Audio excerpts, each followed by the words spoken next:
Hello mga idol, welcome back sa ating channel. Bagong Pilipinas, bagong mukha. So mga idol, mayroon naman tayong bagong mukha dito na ipakilala sa inyo. Itong 20 cents na coins. So itong coins na to mga idol, ginawa to noong 1966 na kung saan itong coins na to mga idol, baka mayroon ka na rin nakatago nito, lalong lalo na sa inyong wallet o sa inyong mga grapon, no? Itong coins na to, kaunting kaalaman lang, ay hinahanap na ito ng mga collectors ngayon mga idol, kasi ilan-ilan na lang sa circulation itong mga coins na to ngayon na hinahanap ng mga coins collectors, no? So mga idol, ang pag-usapan natin kung gaano kamahal itong coins na to, dahil kung mayroon ka nito is wants to become a millionaire, no? Dahil itong coins na to mga idol ay napakamahal na, no? Hindi pa siya ganong katandaan, pero hindi natin alam mga idol kung bakit ang mga coins ngayon ay lalo siyang sumikat, no? Lalong lalo na no mga 17th centuries, 18th centuries, no, 19th centuries, no, yan po ang hinahanap ng mga collectors ngayon, no, katulad nito mga idol. Kung mapanood nyo tong coins na to, kung baguhan ka pa lang sa aking YouTube channel, Bagong Pilipinas, Bagong Mukha, so huwag kalimutan mag-subscribe at pakipindot ang notification bell, sabi ko nga mga idol, para updated tayo sa ating mga ginagawang video, no? Dahil ang pag-uusapan natin kung paano tayo yayaman sa inyong mga nakatago na mga coins yan. So mga idol, ang coins ay mahalaga kasi nung kapanahonan ng ating mga magulang, no, so kahit saan sana lang ito itinatapon, pero ngayon sa history ng ating mundo ngayon ay ang mga coins ay iniipon na, lalong-lalo na kung mga matatagal na.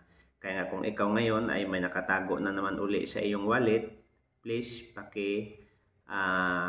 check. At ito ngayon mga idol, hindi naman ganong kalakihan ng halaga mga idol, kasi ang pinakamababa na presyo nito mga idol ngayon, nasa $4,000 o $13,000, no, ang halaga nito mga idol. Kaya nga huwag tayong kukurap. Ipapakita ko to mga idol yung kabuuan sa coins na to, at ating i-focus ang video para makikita ninyo baka itong coins na to mayroon kayo. Kaya nga ulitin ko, huwag kalimutan i-like, share at paki-subscribe mga idol. Mahalaga yung mag-subscribe tayo sa ating munting channel para lubos nating maunawaan ang ating mga ginagawa. So go na tayo mga idol. So mga idol, ito na yung coins na sinasabi ko sa inyo, 20 cents, no? So ito yung likuran mga idol, no? Ito yung harap. Ayan. No, so si Elizabeth II, tapos nakalagay dito mga idol ay Australia, no, 1966. So yan po yung pizza ng Queen mga idol na hinahanap na rin ito ngayon ng mga collectors, no, dahil mataas na ang value niya. Kaya nga kung mayroon kayong nakatago nito mga idol sa inyong mga grapon o sa inyong bahay, isang tabi mo at isipte mo to mga idol, kasi ito yung barya na mahal na ngayon sa circulation, no. Ito yung mga barya ngayon mga idol na hinahanap na ng mga collectors, no, dahil mahal na ang kanyang halaga, dahil double die, no, very special ito mga idol, itong coins na to, dahil halos lahat ng mga malalaking kolektor sa ibang bansa ay hinahanap ito ngayon. At alam niyo ba mga idol, sa aking pagkakaalam, itong mga coins na ito ngayon ay nandito sa Pilipinas, no? Kasi marami sa atin mga OFW at ng ibang bansa, itong mga coins na to ay dinadala nila sa Pilipinas kasi doon ay wala ng halaga sa kanila. Kaya nga dito sa Pilipinas mga idol, marami tayong may hawak dito, no, itong coins na to, dahil Itong queens na to mga idol ay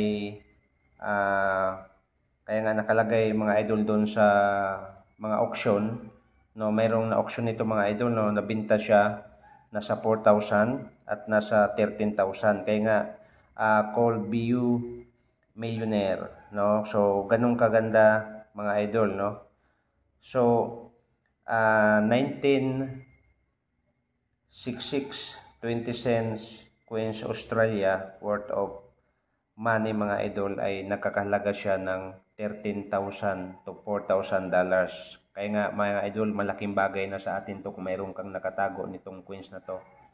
Kasi pwede kang yumaman. Kaya nga mga idol, kung ikaw baguhan pa lang sa aking YouTube channel, sana mayroon tayong